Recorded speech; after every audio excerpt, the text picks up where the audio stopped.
just opposite to contingent contract. So contingent contract, which is based on the event of God, and next one is wager contract. It is based on the event which is controlled in the human being or controlled by the human being. Just example, betting for IPL and cards. सो ये सब example किसके हैं कि ये सब human, जैसे ये जो इवेंट है कि अगर किसी ने क्रिकेट जीता या कार्ड जीते या नहीं जीते, तो ये सब जो इवेंट है ये सब इवेंट ह्यूमन कंट्रोल में है। तो कोई भी इवेंट जो ह्यूमन कंट्रोल में होता है और उसको लेकर के आप बेटिंग करते हो, so that is example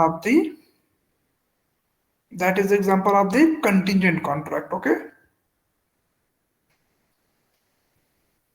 is it clear?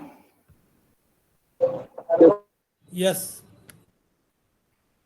Anyone have any questions? Sir ये हॉर्स वाला किस में आएगा, कंटिजेंट में ही और आएगा? हॉर्स वाला तो ह्यूमन कंट्रोल में होता है, बट हॉर्स रेसिंग को इंडिया में वैलिड डिक्लेयर किया गया है, इसलिए वो वैलिड है। वो ना तो कंटिजेंट में जाएगा, ना तो वेजर में जाएगा, नॉर्मल वैलिड कॉन्ट्रैक्ट में जाएगा। ओके सर ये बैटिंग जो है ये तो इलीगल है, हाँ, तो जैसे गॉड वाली चीज भी है, वो भी बैटिंग हो गई ना सर, तो कॉन्ट्रैक्ट हो जाएगी क्या? नहीं, गॉड वाली चीज बेटिंग नहीं है, वो इंश्योरेंस पे बेस है। मैंने बताया भी था आप सबको, जैसे कि लोग कराते हैं कि अगर मेरे घर में आग लग गई तो मेरे को आप ये चीज दोगे, उसके बदले कुछ लोग प्रीमियम भी देते हैं मंथली बेसिस, 6 मंथली बेसिस। आप अपने बाइक का भी इंश्योरेंस लिए होगे, कार का भी लिए होगे, बहुत से लोग घर का, शॉप का सब लेते हैं। सब कंटीजेंट कॉन्ट्रैक्ट एग्जांपल होता है। अगर by nature, by God, like flood से, फायर से, अर्थक्वेक से कोई चीज डैमेज होता है तो उसका कंपनसेशन लेते हैं। So that is based on the contingent contract. Clear? Contingent contract मतलब एक घटना होती है, ऐसी घटना का आप इंश्योरेंस लेते हो, एक तरीके से कॉन्ट्रैक्ट करते हो कि अगर ये घटना मेरे साथ होती है तो आप मेरे को ये कंपनसेशन दोगे। तो घटना जो कि इवेंट जो कि गॉड के कंट्रोल में होता है उसे कंटीजेंट बोलते हैं। क्लियर है? ठीक है सर। हाँ। सो नेक्स्ट एक और आपने कोई क्वेश्चन पूछा था ना? नोवेटेशन नया कॉन्ट्रैक्ट जो कर लेते हैं सर, एक चीज पूछनी थी। हाँ, ये वेगरिंग, ये इंश्योरेंस जो है वो हाँ। कंटिजेंट कॉन्ट्रैक्ट होगा या वेगरिंग एग्रीमेंट का एक्सेप्शन होगा? सर आप एक्सेप्शन बोलोगे तो भी, एक्सेप्शन क्या होता है? एक्सेप्शन मतलब वैलिड हो, एक्सेप्शन मतलब अच्छा, जस्ट अपोजिट चीज, तो ऐसे ऑटोमेटिक। हो तो इसमें ना आ रहा हो। नहीं नहीं, जरूरी आप ना पहली चीज उसके अकॉर्डिंग आप पढ़िए ना। देखिए, जैसे कि आपने बोला कि एक्सेप्शन है क्या ये कंटीजेंट, तो आप ये भी तो कह सकते हैं कंटीजेंट का एक्सेप्शन वेजरिंग हो गया, वेजरिंग का एक्सेप्शन कंटीजेंट हो गया। फिलहाल ऐसे एक्सेप्शन आप नहीं लिखेंगे, जैसे मैंने बताया वही लिखेंगे, क्योंकि जो चीज एक दूसरे से मैच नहीं करती वो उसका एक्सेप्शन होता है, तो वो आप जनरल वे में नहीं लिखेंगे, मतलब वो गलत वे होता है। एक्सेप्शन का एक अलग तरीका होता है, वो यहाँ पे हमें नहीं देखना फिलहाल। वेजरिंग अलग होता है। वेजरिंग में आप समझिए कि सट्टा लगाना, सीधी सी बात है। और कंटीजेंट क्या होता है? इंश्योरेंस पॉलिसी उन सब पे बेस होता है जिसमें लोग अपना कॉन्ट्रैक्ट करते हैं, अगर ये मेरे को ये लॉस हुआ, इसके बदले कंपनी जिससे किए रहते हैं जो प्रीमियम देते हैं उससे कुछ वो कंपनसेशन लेते हैं। एक घटना पे होती है, जो घटना ह्यूमन कंट्रोल में ना हो करके गॉड के थ्रू कंडक्ट होती है, गॉड के ऊपर बेस होती है। क्लियर? ठीक है सर। हाँ, और कुछ पूछना है किसी को? नेक्स्ट आपका इंश्योरेंस कॉन्ट्रैक्ट में तो नहीं आता ना सर? सर सर इंश्योरेंस, पूरा ठेका होता है, कॉन्ट्रैक्ट होता है। इंश्योरेंस भी एक तरीके का मतलब कॉन्ट्रैक्ट ही है, लेकिन उसे कॉन्ट्रैक्ट से डिफरेंट रखा गया है, क्योंकि मैंने आप सबको बताया था कि अगर कोई चीज बहुत ज्यादा हो जाता है ना तो उसे सेपरेट करके एक नया लॉ बना देते हैं। तो इसलिए इंश्योरेंस आपका एक सब्जेक्ट ही पूरा है, बट उसका नहीं सर, नेचर कॉन्ट्रैक्ट के ही जैसा है, एज इट इज कॉन्ट्रैक्ट के जैसा है उसका नेचर। नहीं इसमें कंसिडरेशन जो है ना एडुकेट नहीं होता ना, इसलिए भी अलग से रखना चाहिए ना इसको। हाँ, जितना हम मतलब डैमेज देते हैं उतना हम्म, उसका प्रीमियम नहीं होता ना। इसीलिए तो उसमें कंटिजेंट बोलते हैं उसको। Next question, novation. जी नेक्स्ट सर। क्वेश्चन, हाँ, नोएशन में क्या होता है कि सारे पार्टी, जितने भी कॉन्ट्रैक्ट में पार्टी होते हैं, वो मिल करके अपने एग्जिस्टिंग कॉन्ट्रैक्ट, लाइक जो कॉन्ट्रैक्ट पहले से चलता आ रहा है, उसको खत्म कर देते हैं, टर्मिनेट कर देते हैं, और एक नए कॉन्ट्रैक्ट को फॉर्म करते हैं। तो वो नोएशन होता है। और जब भी नोएशन फॉर्म होगा, तो पुराने पार्टी, मतलब जो पुराने पार्टीज रहते हैं, पक्षकार रहते हैं, वो with the consent of all parties अपने लाइबिलिटी से डिस्चार्ज हो जाते हैं। क्लियर? सर क्या वर्ड क्या है ये सर? देखिए, नोएशन क्या होता है, नोएशन अल्टरेशन आपने पढ़ा होगा। नोएशन अल्टरेशन एंड रेसेशन में क्या होता था कि एक पार्टी अपने लाइबिलिटी से डिस्चार्ज होता है, ठीक। तो नोएशन में क्या होता है कि जैसे मान लेते हैं कि 5 पर्सन है, वो पांचों पर्सन आपस में कॉन्ट्रैक्ट किया किसी भी चीज को लेकर के। फिर वो पांचों पर्सन आपस में फिर कंबाइन हुए, और पुराने वाले कॉन्ट्रैक्ट को खत्म करके एक नया कॉन्ट्रैक्ट फ्रेम करना चाह रहे हैं।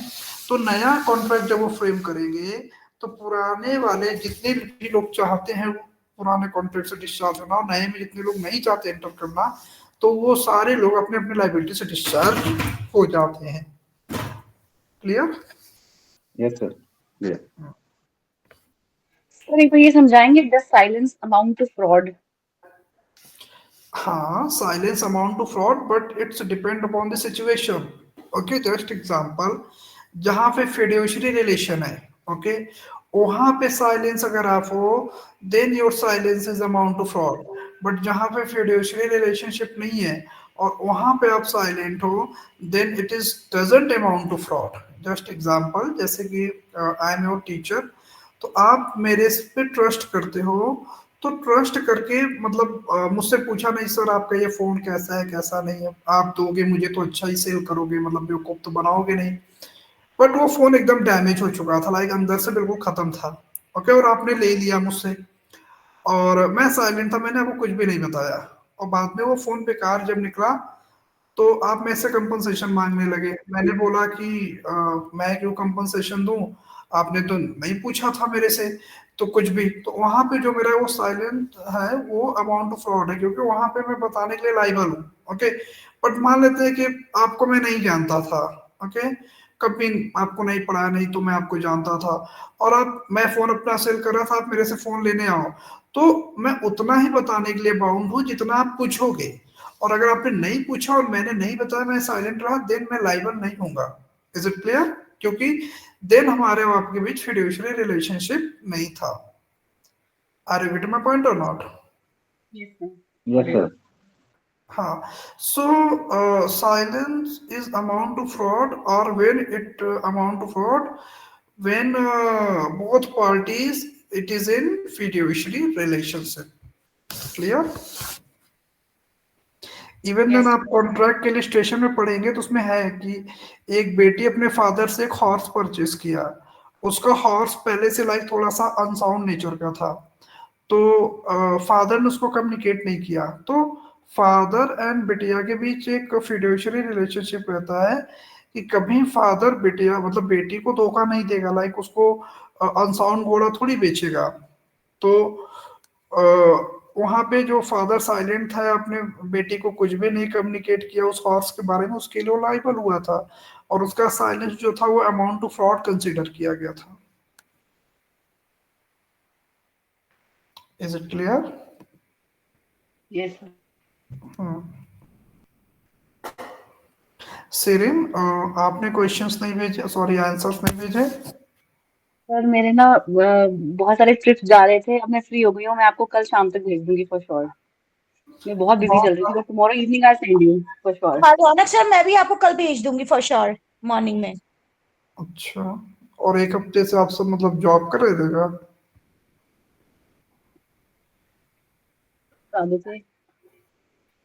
ठीक है, करा देंगे। And other question? आप सब क्लास में तो बहुत पहले पूछते थे, अब बिल्कुल भी नहीं पूछ रहे हो। चलो, कैपेसिटी ऑफ कॉन्ट्रैक्ट पढ़ो।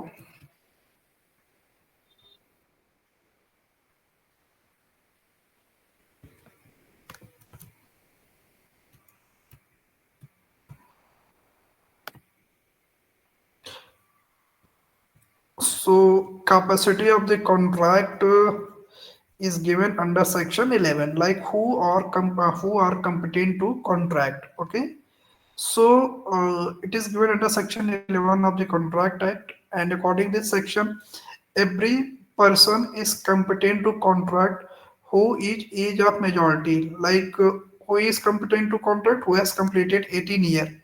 Okay, second one is who is sound mind. So first capacity is year, like 18 year. Second capacity is sound mind, and third capacity is not disqualified from contracting by any law to which he is subject. Like third capacity, that person not disqualified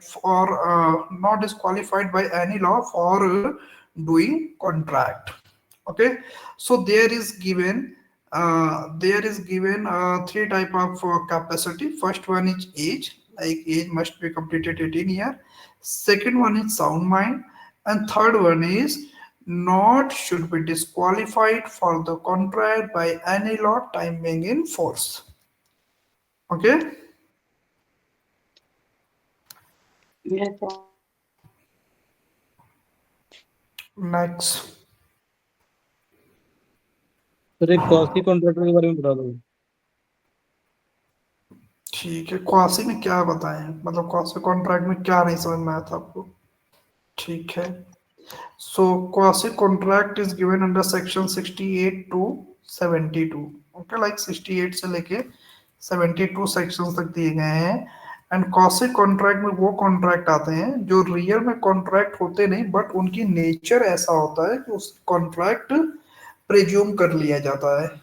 तो 68 कहता है कि अगर आप necessity चीजों को, minor को, unsound को सप्लाई किए हो, तो आप उससे इन फ्यूचर जब वो कैपेबल होता है उन चीज को देने के लिए, तो आप उससे उन चीजों को रिकवर कर सकते हो। 69 कहता है कि नॉन ग्रेचुइटस एक्ट किसी ने आपके लिए किया है तो यू आर बाउंड टू पे दैट थिंग। नॉन ग्रेचुइटस तो ऐसे 70 में आ जाएगा। नॉन ग्रेचुइटस एक्ट अगर आपके लिए किसी ने किया है तो आप उसके लिए बाउंड हो उसे रिटर्न करने के लिए।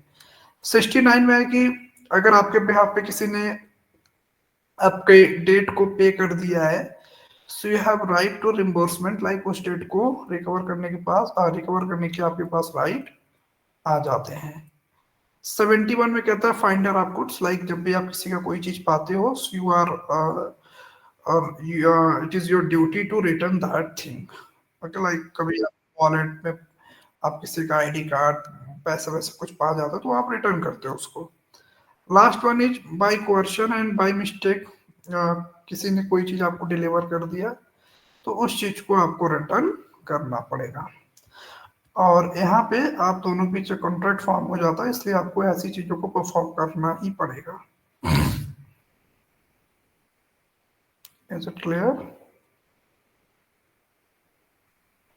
सर लेमैन टर्म्स में क्वाजी कॉन्ट्रैक्ट को आपने फर्स्ट लाइन में क्या बोला था स्टार्ट करने के लिए? आपने फर्स्ट लाइन क्या बोली थी? Unjust What is quasi enrichment, quasi contract. Unjust enrichment में इसे बोलते हैं, लाइक गलत तरीके से किसी को रिच नहीं बनने दिया जाएगा अकॉर्डिंग टू क्वासी कॉन्ट्रैक्ट। नहीं, आपने बोला था ना सम कॉन्ट्रैक्ट रिजेंबल कॉन्ट्रैक्ट पर एक्चुअली कॉन्ट्रैक्ट्स नहीं होते, आपने ऐसा क्यों बोला था ना? हाँ, नोट्स में लिखा होगा, नोट्स में वो सब वर्ड्स लिखे होंगे।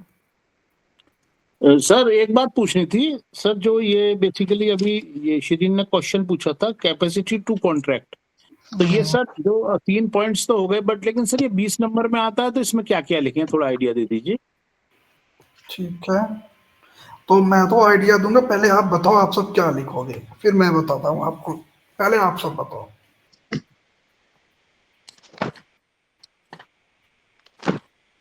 तो पहले कॉन्ट्रैक्ट लिखेंगे, व्हाट इज द कॉन्ट्रैक्ट, इसके बारे में।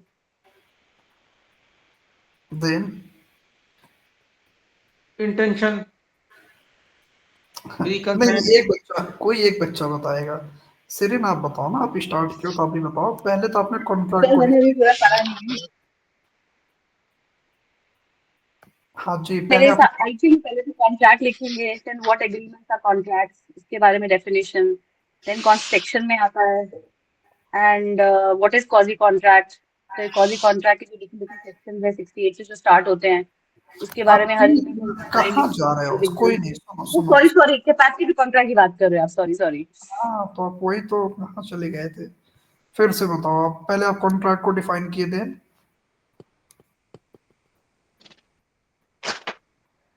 Sir then first contract define करेंगे, then which agreements are contracts और उसके बारे में, एंड देन व्हिच एग्रीमेंट्स। मैंने पूरा पढ़ा नहीं है फ्रैंकली। सर मैं सर थोड़ा आपको बताऊं सर जो मेरी समझ में आ रहा है। हाँ हाँ बिल्कुल बिल्कुल सर बताइए। जैसे पहला पॉइंट आया हमारा एज वाला है ना सर, इसमें हाँ 18 ईयर्स है ना, तो हाँ इसमें सर मेजोरिटी 18 साल में हमारे यहाँ मेजर हो जाता है तो वो कॉन्ट्रैक्ट कर सकता है। तो इसमें सर वो वाला एक केस है ना जो उसकी जमीन उसका लड़का बेचे आया था सस्ता मोरी में, बीबी। कौन यहाँ है? मोरी बीबी। हाँ मोरी बीबी, याद बात नहीं रहती सर, वो याद कर लेंगे इन टाइम पे, लिख के लेंगे 2 4 5। तो मोरी बीबी और घोष बाबू का वो जो केस है इसमें डाल देंगे है। फिर सर फिर इसमें मतलब माइनर के बारे में और क्या क्या लिख सकते हैं सर हम, वही तो मैं मतलब पूछ ताकि रहा एक पेज हो जाए। हूँ। देखो कोई नहीं, मैं बता रहा हूँ ना, ध्यान से सुनना। पहले आपसे जो क्वेश्चन पूछा जाएगा वही बताओगे, ठीक ठीक है है?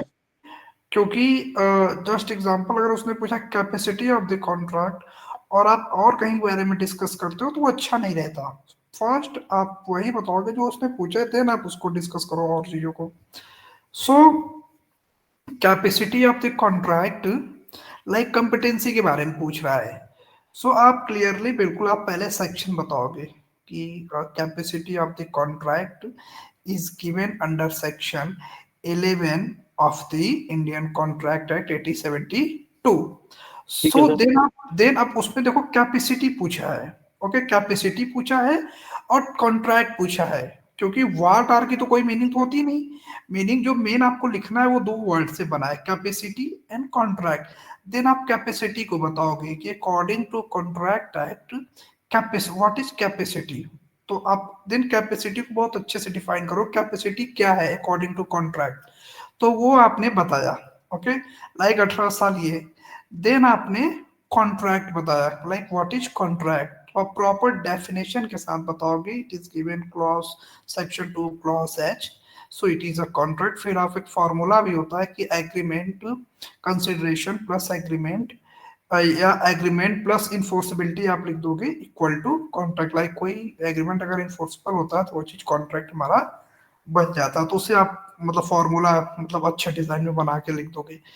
फिर आप बाद लिखोगे कि according to section 11 there is given 3 elements for the capacity of the contract.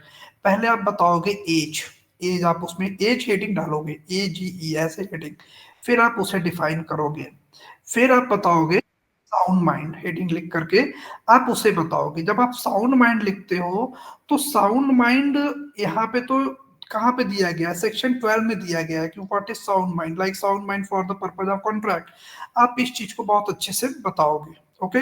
आप देखोगे साउंड माइंड को 3 पैरा में प्लस मल्टीपल इलिस्ट्रेशन के साथ भी बताया गया है कि साउंड माइंड इंटरवल में हुआ तो क्या हुआ, और जब सही था बाद में साउंड माइंड हो गया। तो वो 2 3 4 जो नेचर है उसके ना, आप उसको अगर अच्छे से डिफाइन करोगे तो आपका 1 से 2 पे जैसे चला जाएगा, ओके। और इसके बीच में जैसे कि जो भी केस आपको आ रहे थे, चाहे वो मोहरी बीबी हुआ या XYZ, जो भी केस कंसिडरेशन पे कॉन्ट्रैक्ट पे अगर कोई केस आपको पता है, जो भी आपने दिमाग में लर्न किया उसको आप मेंशन करते रहोगे। मोहरी बीबी तो इसका सबसे मतलब पीक केस है या लैंडमार्क केस, वो तो आपको मेंशन ही करना है। अपार्ट ऑफ दैट केस अगर आपको कंसिडरेशन को लेके, जैसे बहुत आपने केस देखा है कि लीगल इंटेंशन होना चाहिए for the creation of any contract, legal intention को लेके बेलफॉर वर्सेस वेलफॉर केस पड़ा था, आप उसे मेंशन करोगे। केस आप टाइम टू टाइम मेंशन करते रहोगे। फिर आप बताओगे नॉट डिस्क्वालिफाइड बाय लॉ, फिर आप उसे एक्सप्लेन करोगे। तो अगर आपका 4-5 पेज अगर यहाँ तक भर गया है तब तो ठीक है, और नहीं भरा है देन आप फिर से कैरेक्टरिस्टिक क्योंकि एलिमेंट्स तो आपने बना लिया। कैरेक्टरिस्टिक या कोई भी एक नई हेडिंग आप बनाओगे, फिर उससे आप 5-6 पेज तक मतलब पूरा कंप्लीट करने की कोशिश करोगे। आप जब देखोगे कि आपके 5 से 6 पेज हो गए हैं, तो आधी पेज में आपको कंक्लूजन लिखना है। तो कंक्लूजन हेडिंग डाल करके फिर आपका जो चीज था उसी चीज को घुमा फिरा के फिर से आप उसे कंक्लूड कर देते हो। क्लियर?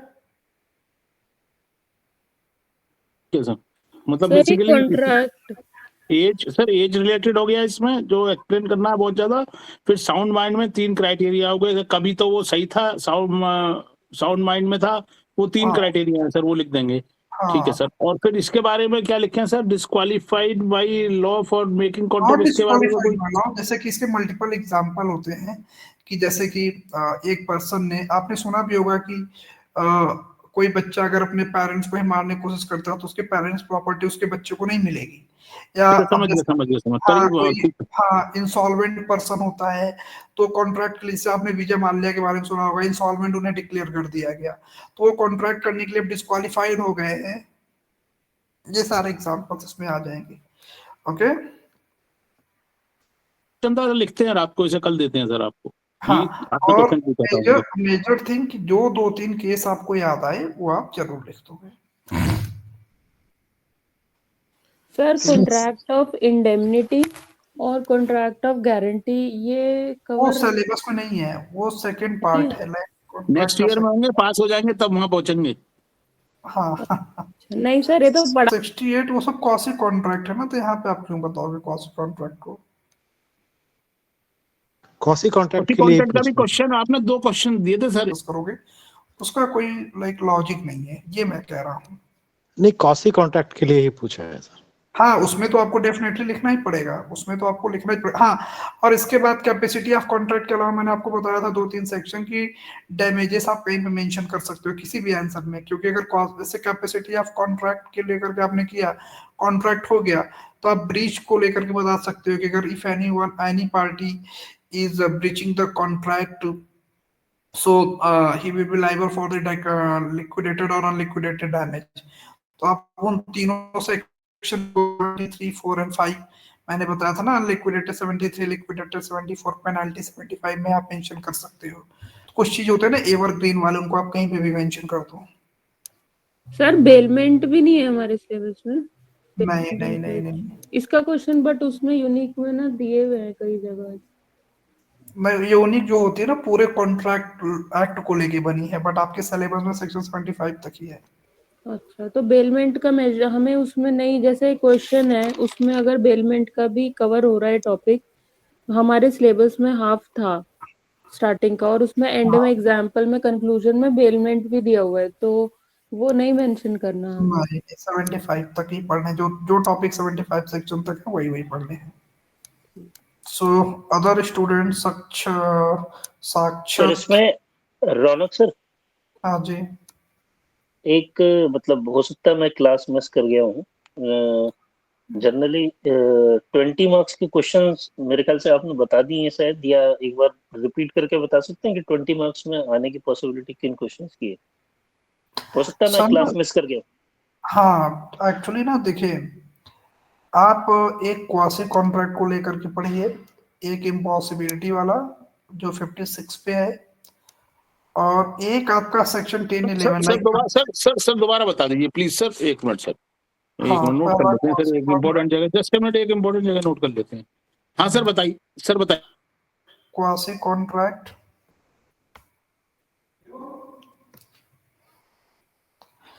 डॉक्ट्राइन ऑफ इम्पॉसिबिलिटी को डॉक्ट्राइन ऑफ फ्रस्ट्रेशन भी कहते हैं, ये ध्यान रखिएगा, दोनों एक ही चीज है। वाला हाँ, 56 वाला, और सेक्शन डॉक्ट्राइन ऑफ इम्पॉसिबिलिटी और frustration.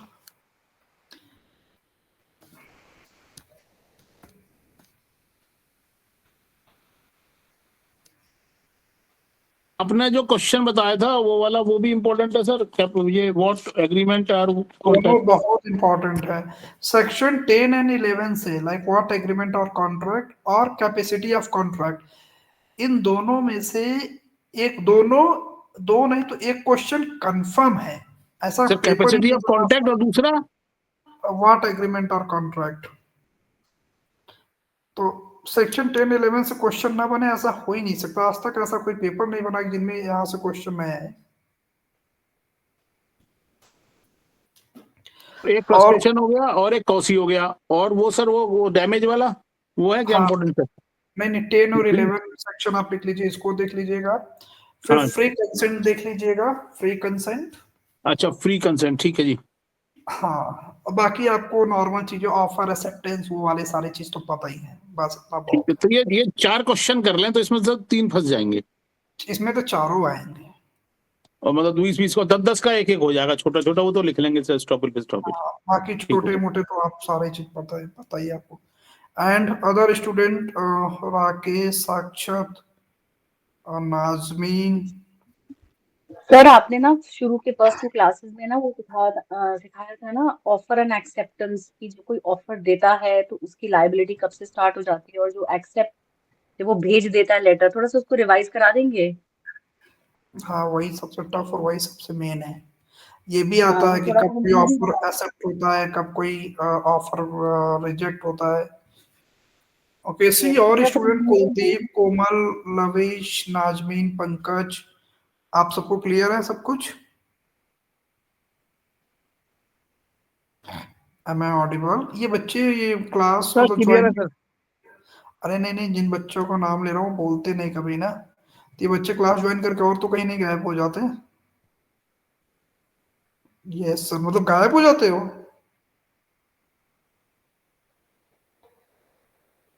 Kuldeep, lavish.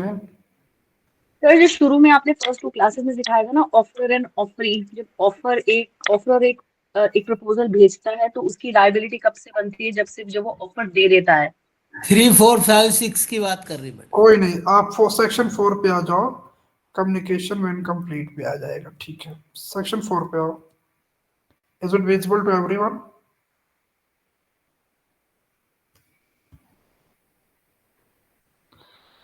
Is it visible? Yes yes sir. हाँ, ध्यान से देखना आप सब कि communication of proposal when complete। so proposal proposal का कम्युनिकेशन कब कंप्लीट होता है, और एक्सेप्टेंस के कम्युनिकेशन कब कंप्लीट होते हैं, और रेवोकेशन के कम्युनिकेशन कब कंप्लीट होते हैं। तो सेक्शन 4 में 3 टाइप के कम्युनिकेशन है। Okay, so section 4 talk about 3 type of the communication।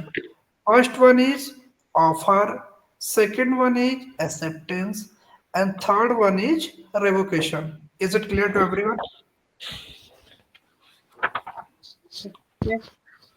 Okay, mic off कर लीजिए। संजीव आप माइक ऑफ कर लें, माइक ऑफ कर लीजिए।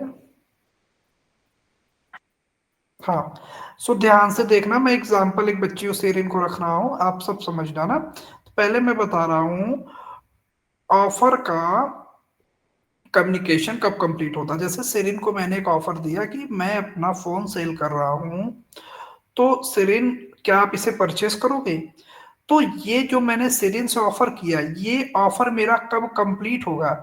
जब इसे सेरिन सुनेगी और सुन करके जब इस ऑफर को समझ लेगी। ओके, यहाँ पे नॉलेज वर्ड मेंशन है। नॉलेज का मतलब सुनना और समझना। ओके, सिर्फ सुनना नहीं है। लिसन मतलब होता है सुनना, मतलब आपने सुन लिया। और जो नॉलेज होता है, knowledge include both word like सुनना, लिसन एंड अंडरस्टैंडिंग। ओके, तो मैंने सेरिन को ऑफर किया और ये ऑफर को समझ गई कि सर अपना फोन सेल करना चाह रहा है इतने पैसे में।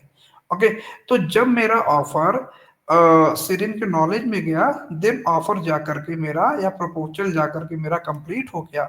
सो प्रपोजल कब कंप्लीट होगा, ये क्लियर है सबको? Yes sir. Yes sir. Next आता है सर ऑफर ही प्रपोजल है ना सर, जब वो नॉलेज में आ जाए। हाँ, दोनों एक ही है, चाहे ऑफर बोलो चाहे प्रपोजल हो, तो दोनों एक ही चीज है। नेक्स्ट होता है एक्सेप्टेंस कब कंप्लीट होगा ना। तो देखो, अब जिसे ऑफर मिला है तो उसके पास राइट रहता है उस चीज को एक्सेप्ट करने का ना। तो एक्सेप्टेंस 2 दो लोगों के टुवर्ड या दो लोगों के प्रति कंप्लीट होगा। पहला किसके अगेंस्ट होगा? जो ऑफर को एक्सेप्ट करता है। जैसे सेरिन के पास ऑफर गया है ना, तो एक ऑफर एक्सेप्ट जब सेरिन को करना होगा तो एक उसके अगेंस्ट कंप्लीट होगा और एक मेरे अगेंस्ट कंप्लीट होगा, क्योंकि सेरिन ऑफर को एक्सेप्ट मेरे से करेगी। तो पहला सिचुएशन लेते हैं, जैसे कि सेरिन ने ऑफर एक्सेप्ट किया और सेरिन ने जैसे ही ऑफर के लेटर को, मतलब ऑफर के लेटर को एक्सेप्ट करके जैसे उसने नया लेटर लिखा एक्सेप्टेंस का, जैसे ही एक्सेप्टेंस के लेटर को वो जो बॉक्स होता है, क्या बोलते हैं उसको, पोस्ट बॉक्स होता है, जैसे इसने पोस्ट बॉक्स में रखा तो पोस्ट बॉक्स में रखते ही ये प्रिज्यूम किया जाएगा कि वो लेटर मेरे को मिल गया और मेरे अगेंस्ट वो ऑफर एक्सेप्ट हो गया, मतलब मेरे खिलाफ वो ऑफर एक्सेप्ट हुआ। बट सेरिन के अगेंस्ट तब वो एक्सेप्ट होगा जब उस लेटर को मैं पढ़ लूंगा। ओके, क्योंकि सेरिन एक प्रिजम्पशन ये करेगी कि मैंने पोस्ट बॉक्स में रख दिया, अब मेरी रिस्पॉन्सिबिलिटी खत्म, इसलिए सर के अगेंस्ट ये ऑफर एक्सेप्ट हो गया। बट सेरिन के अगेंस्ट तभी कंप्लीट होगा जब उस ऑफर को मैं रीड कर लूंगा, क्योंकि बिफोर रीड मतलब मेरे पढ़ने के पहले सेरिन उसे मल्टीपल तरीके से चाहे तो रिजेक्ट कर सकती है, चाहे स्पीड पोस्ट से या खुद आकर के या बाय कॉल करके उस ऑफर को रिजेक्ट भी कर सकती है। इसलिए सेरिन के अगेंस्ट तभी कंप्लीट होगा वो एक्सेप्टेंस जब मैं उसको रीड कर लूंगा। Now is it clear? Sir तो फर्स्ट लेवल में इम्पोर्टेंट नहीं है कि वो नॉलेज ऑफ द प्रपोजर की आए, सिर्फ एक्सेप्टेंस इम्पोर्टेंट है कि मैंने भेज दिया वो लेटर एक्सेप्टेंस का, चाहे नॉलेज दूसरे के नॉलेज में अब तक आया नहीं है एक्सेप्टेंस, करेक्ट? हाँ, वो मेरे अगेंस्ट तो कंप्लीट हो जाएगा, बट आपके अगेंस्ट तभी होगा जब उसे मैं रीड कर लूंगा। क्लियर? हाँ, इसके पीछे एक्चुअली लॉजिक ये होता है ना, बात रिस्पॉन्सिबिलिटी की होती है। रिस्पॉन्सिबिलिटी इन द सेंस कि जब आप पोस्ट बॉक्स में कोई चीज रख देते हो तो जिसके नाम से आप लेटर या कोई चीज आप डिलीवरी देते हो तो उसी को मिलेगा, कोई थर्ड पर्सन उसे ओपन नहीं करा सकता। उसे अब तो ओटीपी ये सब चलने लगे, पहले एक रजिस्टर रहता था, उस पर साइन करना रहता था और डिलीवरी जो बॉय होता था उसे डिलीवरी करता था जिसके नाम पे वो लेटर या वो सारी चीजें रहती थी। ओके, तो बात होती है लाइबिलिटी की। आप अपनी लाइबिलिटीज तभी फ्री हो जाते हो जब आपने उसे बॉक्स में रख दिया, और मैं तब मानूंगा या आप तब एक तरीके से अपनी उससे आपके अगेंस्ट तब वो ऑफर एक्सेप्ट होगा जब उस चीज को मैं रीड कर लूंगा। क्योंकि अगर मैंने रीड ही नहीं किया तो मैं आपसे पूछ नहीं सकता कि सिर्फ आपने ऑफर एक्सेप्ट कर लिया है और आप बाउंड हो उस चीज को परफॉर्म करने के लिए, क्योंकि तो मैंने रीड ही नहीं किया है। तो बिफोर रीडिंग मतलब मेरे पढ़ने के पहले आपके पास राइट रहता है, उसे अगर आप ब्रीच करना चाह रहे हो तो कर सकते हो, या कुछ और करना चाह रहे हो तो वो भी कर सकते हो। क्लियर है? Yes sir. अब यही सेम चीज रेवोकेशन में है। तो रेवोकेशन कब कंप्लीट होगा? जैसे ही आपने बॉक्स में रखा, तो मेरे अगेंस्ट तो रेवोकेशन तभी कंप्लीट हो गया जैसे ही आपने बॉक्स में रख दिया लेटर को, रेवोकेशन वाला। बट अब रेवोकेशन आपके अगेंस्ट तब होगा जब उसे मैं रीड कर लूंगा। मतलब जब तक मैंने नहीं रीड किया तब तक मैं कैसे मानूंगा कि सेरिन ने उस चीज को रिवोक कर दिया? तो सेरिन के अगेंस्ट तभी होगा ना जब मैं उसे रीड कर लूंगा। क्लियर है? सर एक बार ये रेवोकेशन रिपीट कर दीजिए। रिवोक तो दोनों कर सकते हैं ना सर, दोनों पार्टीज ना, ये मैं पूछना चाह रहा था। जिसने ऑफर किया है वो कैसे रिवोक करेगा? जस्ट एग्जांपल, मैंने आपको कोई ऑफर दिया तो मैं ही कैसे रिवोक करूंगा ना? जिसके पास तो मैं ऑफर नहीं कर पा रहा, नहीं मैंने ऑफर दिया नहीं, एक जस्ट एग्जांपल सर, मैंने ऑफर दिया, अब मैं नहीं कर पा रहा इस चीज को। तो आप कर सकते हो, दूसरी सिचुएशन होगी ना, मैं बता रहा हूँ भाई जो आप कह रहे हो ना। तो अगर बता रहा हूँ ना, एक मिनट पहले मैं सेरिन का ही बताता हूँ। सेरिन एक बार फिर से आप समझना कि जैसे कि आपको रिवोक करना है ना, तो आपने रिवोक करने का एक लेटर लिखा और बॉक्स में रख दिया। ओके, तो बॉक्स में रखते ही ये माना जाएगा कि मेरे अगेंस्ट रिवोकेशन हो गया, मतलब मेरे को रिवोकेशन का लेटर मिल गया है।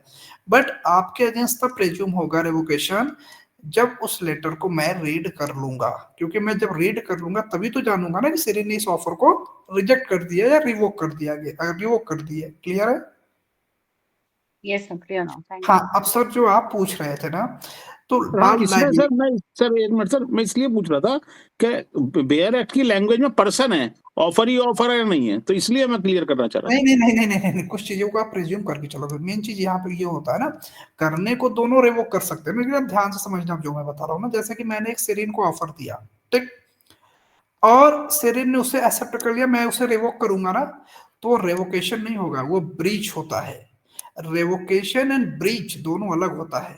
जब आपके पास कोई राइट है और राइट का यूज करके आप डिनाई करोगे, दैट इज रेवोकेशन। एंड जब आपके पास कोई राइट नहीं है और राइट ना होते हुए आप उस चीज को डिनाई करोगे, that is a breach. Are you getting breach and revocation word? बस रिवोक जो, हाँ समझे, तो रिवोक बेसिकली शेरी नहीं कर सकती है जो इसने प्रपोजल एक्सेप्ट किया है। जिसके पास ऑफर जाता है वो कर सकता है, सीरीनी नहीं, कोई भी हो सकता है वो। आपने मेरे को कोई ऑफर दिया, जैसे आपने मेरे को कोई ऑफर दिया, मेरे पास ऑप्शन है ना कि मैं उसे एक्सेप्ट करूं या रिवोक करूं, या मैंने संजीव जी को ऑफर किया, तो अब उनके पास ऑप्शन है ना कि उसे वो रिवोक करे या तो एक्सेप्ट करे। क्लियर है? समझ गया, ठीक है सर, ठीक है, बिल्कुल ठीक है। और जैसे कि एक पॉइंट है सर, एक पॉइंट है, आपने मुझे ऑफर दिया और वो मैंने अभी तक मेरी नॉलेज में नहीं आया है, उससे पहले तो आप विड्रॉ कर सकते हैं ना? बिल्कुल कर सकते हैं, क्योंकि जब आपके नॉलेज, मैंने बताया क्या कि ऑफर का कम्युनिकेशन तब कंप्लीट होगा जब जिससे मैंने ऑफर किया उसके नॉलेज में जाए। तो अगर आपके नॉलेज में गया ही नहीं है मेरा ऑफर, तो मैं उसको बिल्कुल कर सकता हूँ अकॉर्डिंग टू। उसको क्या कहेंगे सर? वो तो रेवोकेशन, वो तो कुछ है ही नहीं ना, वो तो जब जो चीज आपके पास गया ही नहीं, जो नॉलेज ही नहीं, complete offer is not complete है वो। हाँ, तो वो तो नहीं, मतलब वो नल वर्ड, एक नल वर्ड चलता है, तो नल ऑफर है। लाइक मैंने ऑफर किया कोई चीज बट आपके नॉलेज में नहीं गया, तो नल है। और रिवोक भी नहीं, वो नल है। आपने पढ़ा भी होगा, फैमिली लॉ अगर पढ़ा होगा तो वहां पे नल भी वर्ड है और वाइड भी वर्ड है। नल मतलब कि जो चीज कुछ हो ही ना, मतलब कोई कम्युनिकेशन ही ना हो। और वाइड क्या होता है कि जो बाय लॉ या किसी एक्सेप्शन की वजह से उसे वाइड डिक्लेयर कर दिया गया हो, जैसे कि वाइड मैरिज आपने सुना होगा। ओके, तो नल एंड वाइड दोनों अलग अलग चीजें होती है। नल मतलब यहाँ पे आप नल उसको मानोगे, नल कॉन्ट्रैक्ट है या नल कम्युनिकेशन है, मतलब कम्युनिकेशन हुआ ही नहीं, सिंपल सी बात। ठीक सर रिवोकेशन वाला बता दीजिए आगे सर, 5th और 6th भी सर, जब आप इसके संग है तो कंफ्यूजन नहीं होगा आगे। अच्छा, काउंटर ऑफर में रिवोक कर सकते हैं ना? हाँ बताएंगे, पहले इनका बता देना, सेक्शन 5 एंड 6 देख के फिर आपका बताते हैं। क्या क्वेश्चन आ सेक्शन 4 पे? यही कि when communication is complete, when offer is complete, when revocation is complete. Okay, अब नेक्स्ट हो रहा है revocation of proposal and acceptance. यहाँ पे कह रहा है प्रपोजल में भी रिवोक, मतलब प्रपोजल को आप कभी भी रिवोक कर सकते हो बिफोर कम्युनिकेशन, नॉट आफ्टरवर्ड। मतलब जैसे कि यहाँ पे आपने जस्ट अभी बात कर रहे थे ना कि प्रपोजल को अगर जिसने प्रपोजल किया वही रिवोक करना चाह रहा है तो कैसे करेगा? तो जब तक आपके पास एक्सेप्टेंस नहीं आया है, so you have right to revoke that proposal. जैसे मैंने सिरिन को एक ऑफर किया बाइक सेल करने को लेके, बट इसने मेरे को कुछ भी नहीं बताया, तो कुछ बताने के पहले मैं चाहूँ तो इस प्रपोजल को वो कर सकता हूँ, रिवोक कर सकता हूँ, बट उसके बाद नहीं। ऐसे ऑफर का भी है कि जो सॉरी ऐसे एक्सेप्टेंस का भी है। एक्सेप्टेंस को कब रिवोक कर सकते हो? तो जैसे कि सिरिन ने कोई चीज एक्सेप्ट नहीं किया है, ओके, या इसने जैसे कि एक्सेप्टेंस का लेटर भेज दिया बट मेरे को मिला नहीं। मैंने बताया था ना सिरिन का अगेंस्ट तभी कंप्लीट होगा एक्सेप्टेंस जब मैं उस एक्सेप्टेंस के लेटर को पढ़ लूंगा। तो इसने लेटर तो भेज दिया बट मेरे पास पहुंचा नहीं था, बट इसने कॉल करके बता दिया कि जो आपने ऑफर मेरे को किया था मैं उसे रिवोक कर रही हूँ, तो वो चीज रिवोक मान लिया जाएगा। सेक्शन 6 फर्दर आपका कहता है, इतना तो पहले क्लियर है ना? ये क्लियर है। साइलेंस इज आल्सो, अभी कोई ऑफर भेजता है और उससे कोई रिप्लाई नहीं आता है, that is also like a revocation? नहीं, बिल्कुल रेवोकेशन ही प्रेज्यूम किया जाएगा। जस्ट एग्जांपल, मैंने आपको कोई ऑफर किया और आप एक रीजनेबल टाइम तक, ओके, लाइक 10 दिन 15 दिन आपने रिप्लाई नहीं किया तो ऑटोमेटिक रिवोक हो जाएगा। सेक्शन 6 अब आपका क्या कह रहा है कि 6 कह रहा है कि 4 ऐसे वे हैं, मेथड है जिनके थ्रू हम रिवोक कर सकते हैं प्रपोजल को। तो पहला इसमें है तरीका प्रपोजल को रिवोक करने का बाय कम्युनिकेशन ऑफ नोटिस, मतलब सूचना दे करके। जैसे मैंने आपको ऑफर किया, आपको नहीं चीज को एक्सेप्ट करना है तो आपने कॉल करके मेरे को बोल दिया मैं आपके ऑफर को रिवोक कर रही हूँ। दूसरा है लैप्स ऑफ टाइम, जैसे मैंने आपको ऑफर देते टाइम बोला था अगर आपको ये चीज चाहिए तो 5 दिन में मेरे को कम्युनिकेट कर देना, आपने 5 दिन तक नहीं बताया तो 5 दिन के खत्म होते ही वो ऑफर भी खत्म हो गया। थर्ड है कि मैंने आपको ऑफर मतलब जो किया था उसमें जैसे कोई कंडीशन लगा दिया था कि आप इस कंडीशन को फुलफिल कर लो तो मैं आपको एक चीज दे दूंगा। जैसे कि मैंने बोला कि अभी कोई चैंपियनशिप का गेम होने वाला है, अगर आप ये गेम जीतोगे तो मैं आपको कार दे दूंगा, और आप वो गेम नहीं जीत पाई तो ऑफर ऑटोमेटिक रिजेक्ट हो गया। फोर्थ है डेथ होने पे, लाइक जिसको डेथ आपने ऑफर किया वो डेथ, उसकी डेथ हो गई, इंसेन हो गया, तो ऐसे सिचुएशन में भी वो चीज रिवोक हो जाता है। अब पूछो किसको क्या पूछना है। पहले ये बताओ आंसर कब दे रहे हो आप सभी को? आज लिख लेंगे सर, रात को कल सुबह दे देंगे तीनों। ये पिछली बार भी यही बोले थे मेरे को, आपसे यही नहीं वो फोन नंबर का सर ये क्वेश्चंस कहाँ पे हैं जिनके किसको सर वो क्रॉस ऑफर बता दीजिए सर, किस पे क्रॉस ऑफर किस सेक्शन में है सर? कौन सा चीज? इतने लोग बोल रहे हैं, वाईसी किसी की नहीं क्लियर हो रही है। Voidable contracts and agreements and cross offer, सबका मैं आपको समरी बता रही हूँ क्या पूछ रहे हैं सब। अच्छा ठीक है, पहले क्रॉस ऑफर देखो ना। क्रॉस ऑफर क्या होता है कि सेम थिंग मतलब होता है सेम सब्जेक्ट। जैसे कि मैं अपनी बाइक सेल कर रहा हूँ 5,000 रुपए में, तो ये चीज मैंने आपको ऑफर किया, सेम आपने ऑफर मेरे को कर दिया कि मैं आपकी बाइक सेल परचेस करूंगा 5,000 में। तो ऑफर में जो सब्जेक्ट मैटर दोनों साइड से सेम होते हैं और प्राइस भी दोनों साइड से सेम होते हैं। लाइक जब दोनों साइड से ऑफर किया जाए और दोनों साइड में से सब्जेक्ट मैटर और प्राइस सेम होते हैं, तो ऐसे ऑफर को बोलते हैं क्रॉस ऑफर। और काउंटर ऑफर क्या होता है कि जैसे कि मैंने आपको एक ऑफर किया कि मैं अपनी बाइक 5,000 में सेल करूंगा और आपने बोला नहीं मैं तो 4,000 रुपए दूंगा, बताओ आपको बेचना है कि नहीं। तो आपने मेरे को उल्टा ऑफर दे दिया, और ऑफर क्या दिया कि I want to purchase your bike in 4,000, you are ready to sell that bike or not? That is the example of counter offer. Both are clear or not? Yes sir.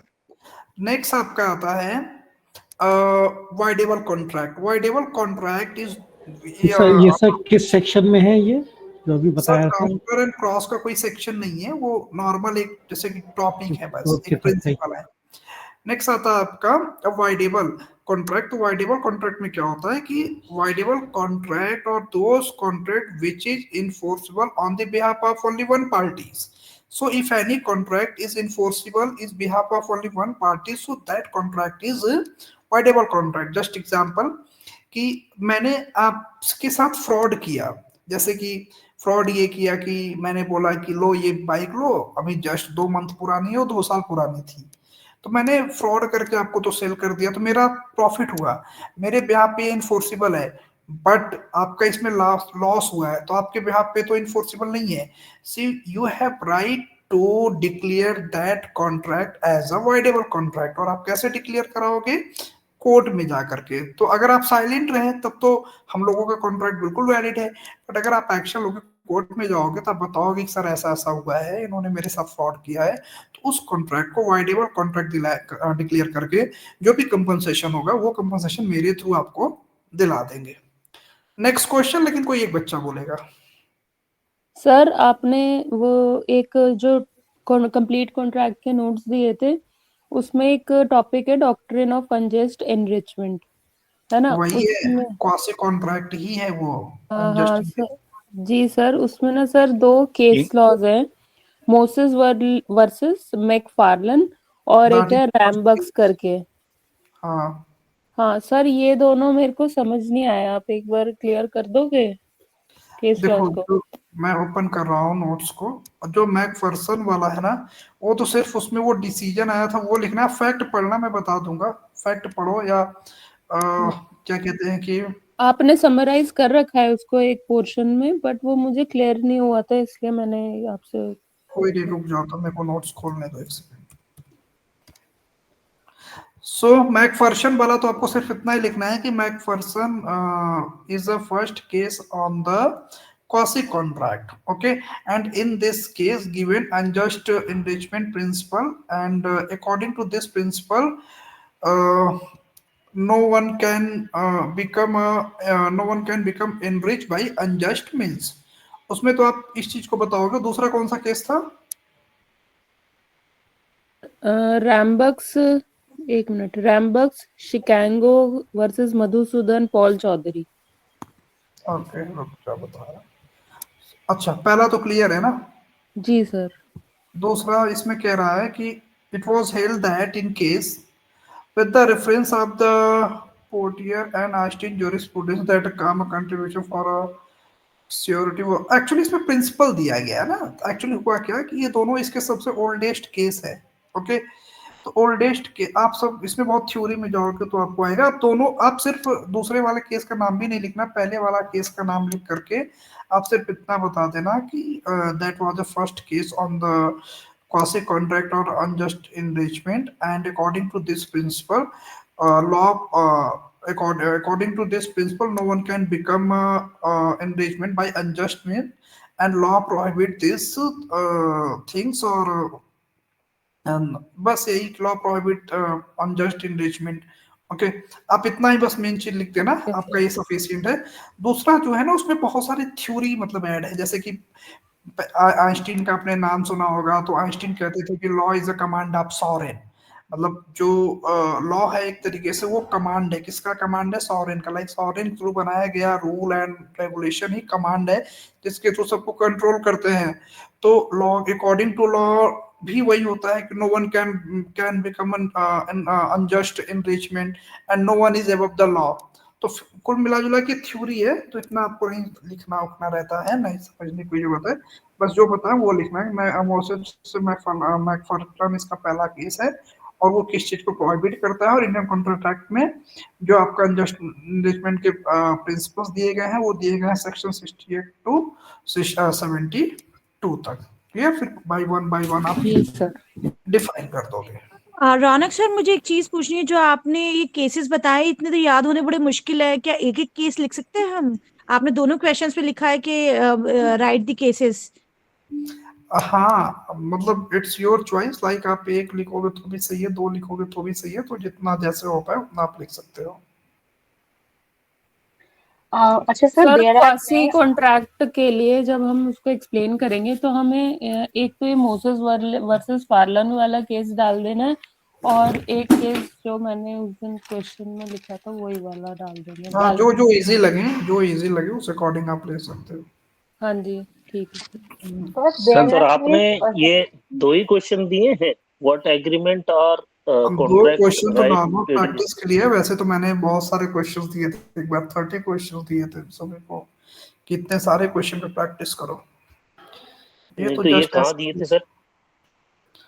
ये भी group में दिया था। Share कर दूंगी। और मुझे बताइए, आपने ना मेरा 40 नंबर से 50 कंटेन लॉ के साथ ये रिलेटेड है, जो जनरल प्रिंसिपल्स ऑफ कॉन्ट्रैक्ट है। हाँ, बिल्कुल रिलेटेड है सर। एक रिक्वेस्ट है कि प्लीज ये अनाउंस कर देंगे कि ग्रुप में जो भी ग्रुप है, एक्चुअली में हम लोग नहीं है, तो हमें ऐड कर लिया जाए या हमें कोई लिंक दे दिया जाए। ये जो इसमें, हाँ बिल्कुल आपको ओके। सेक्शंस में सर, जो सेक्शंस जो है हमारे पास उसमें 56, 10 और 11 ये 272 क्वासी कॉन्ट्रैक्ट 68 to 70 और सेक्शन 4 भी मेंशन कर लो, और सेक्शन 14 भी मेंशन कर लीजिए। सेक्शन 4 जो अभी हमने जस्ट डिस्कस किया, ठीक है, 14 हमारा कंसेप्ट है।